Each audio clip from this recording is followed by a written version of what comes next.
ನಮಸ್ತೆ ಎಲ್ಲರಿಗೂ. ತೇಜಸ್ವಿನಿ ಕನಸು ಚಾನಲ್ಗೆ ಸ್ವಾಗತ. ನಿಮಗೆಲ್ಲರಿಗೂ ಇಲ್ಲಿ ಯಾರಾದರೂ ಮೊದಲನೇ ಸಲ ನನ್ನ ವಿಡಿಯೋನ ನೋಡ್ತಾ ಇದ್ದರೆ ಸಬ್ಸ್ಕ್ರೈಬ್ ಮಾಡ್ಕೊಳ್ಳಿ ಪ್ಲೀಸ್. ಆಮೇಲೆ ಕೊನೆ ತನಕ ವಿಡಿಯೋನ ನೋಡಿ ಯಾವ ರೀತಿ ಅಂತೇಳಿ ಹೇಳ್ಕೊಡ್ತೀನಿ. ಇವತ್ತು ನಾನು ಕುರ್ತಾಗಳಿಗೆ ಪಾಕೆಟ್ ಇಡೋದು ಯಾವ ಥರ ಅಂತೇಳಿ ತೋರಿಸ್ಕೊಡ್ತಾ ಇದ್ದೀನಿ. ಕುರ್ತಾ ಎಲ್ಲ ಸ್ಟಿಚ್ ಆಗಿದೆ, ಇಲ್ಲಿ ತನಕ ಸ್ಟಿಚ್ ಹಾಕೊಂಡಿದ್ದೀನಿ. ಇಲ್ಲಿ 4 ಇಂಚಸ್ಸು ಗ್ಯಾಪ್ ಕೊಟ್ಟಿದ್ದೀನಿ ನೋಡಿ, 4.5 ಇಂಚಸ್ ಗ್ಯಾಪ್ ಕೊಟ್ಟಿದ್ದೀನಿ. ಯಾಕೆಂದರೆ ಇಲ್ಲಿ ಕೈ ಹೋಗಬೇಕಲ್ವಾ, ಅದಕ್ಕೋಸ್ಕರ. ಕುರ್ತಾ ಎಲ್ಲ ಸ್ಟಿಚ್ ಆದಮೇಲೆ ನಾವು ಪಾಕೆಟ್ನ ಇಡ್ಬೋದು. ಕಾಣ್ದಲ್ಲೇ ಹೊರಗಡೆಗೆ ಒಂದು ಸ್ವಲ್ಪನೂ ಕಾಣಿಸಲ್ಲ, ಪಾಕೆಟ್ ಇಟ್ಟಿದ್ದೀವಿ ಅಂತಲೂ ಗೊತ್ತಾಗಲ್ಲ, ಆ ರೀತಿ. ಅದಕ್ಕೆ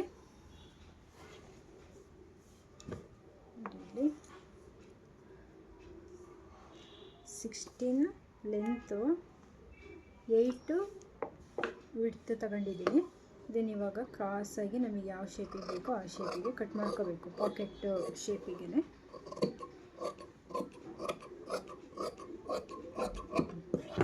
ಈ ರೀತಿ ಕಟ್ ಮಾಡಿ ಅದನ್ನು 2 ಭಾಗ ಮಾಡಬೇಕು. ನಮಗೆ ಗೊತ್ತೇ ಆಗಲ್ಲ ಪಾಕೆಟ್ ಇದೆ ಅಂಥೇಳಿ. ನೋಡಿಲಿ 2 ಭಾಗ ಆಗಿದೆ. ಇದನ್ನು ಇವಾಗ ಕುರ್ತಕ್ಕೆ ಅಟ್ಯಾಚ್ ಮಾಡಬೇಕು. ಒಳಗಡೆಯಿಂದನೇ ಮಾಡಬೇಕು. ಇಲ್ಲಿ ಗ್ಯಾಪ್ ಇಲ್ಲಿ ಕೊಟ್ಟಿದ್ದೀವಿ. ಈ ಚಿಕ್ಕ ಪೀಸ್ ಇದೆಯಲ್ಲ, ಇದನ್ನು ಇಲ್ಲಿ ಮೇಲೆಯಿಂದ ಕೊಡಬೇಕು. ಈ ಥರ ಸ್ವಲ್ಪ ಫೋಲ್ಡಿಂಗ್ ಮಾಡಿ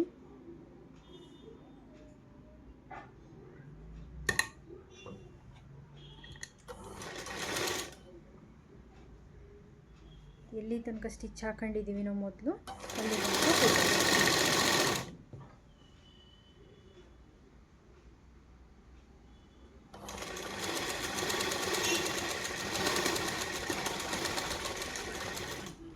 ಇಲ್ಲಿ ರಫ್ ಹೊಡೆದು ನಿಲ್ಲಿಸಿ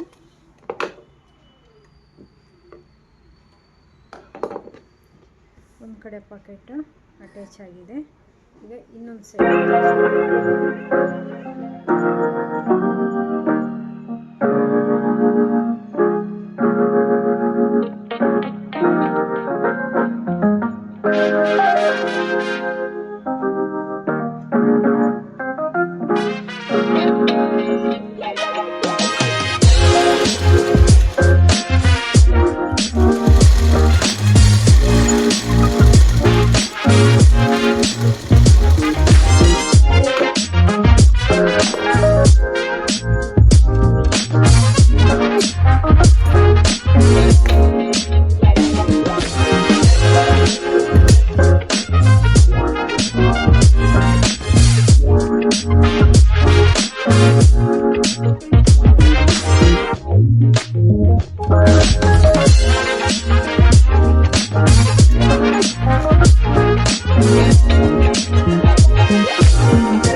ರೈಟ್ ಸೈಡಲ್ಲಿ ಪಾಕೆಟ್ ಇಲ್ಲ ಅಟ್ಯಾಚ್ ಆಗಿದೆ ಅಂತಲೇ ಕಾಣಿಸಲ್ಲ.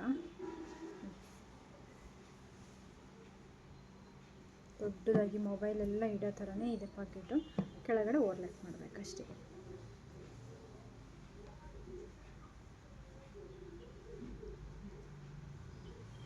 ಫಿನಿಶಿಂಗ್ ಎಷ್ಟು ಚೆನ್ನಾಗಿ ಬಂದಿದೆ ನೋಡಿ.